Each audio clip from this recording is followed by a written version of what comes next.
لاہور سے Pakistan Peoples party کو کامیابی ملنا شروع ہو گئی۔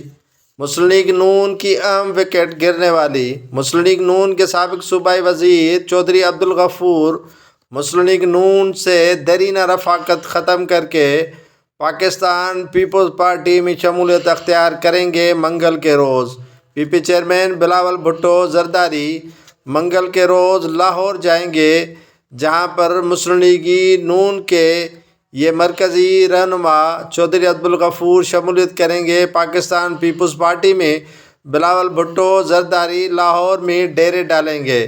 بلاول بھٹو زرداری این اے 127 میں مسلسل ڈور ٹو ڈور ورک بھی کریں گے اور وہاں پر پاکستان پیپلز پارٹی کا منشور لاہور کی عوام تک پہنچائیں گے۔ بلاول بھٹو زرداری منگل سے لاہور میں ڈیرے ڈالیں گے اور پاکستان پیپلز پارٹی کے کارکنان کے ہمراہ ہر حلقے میں ڈور ٹو ڈور ورک کر کے عوام کو آگاہ کریں گے۔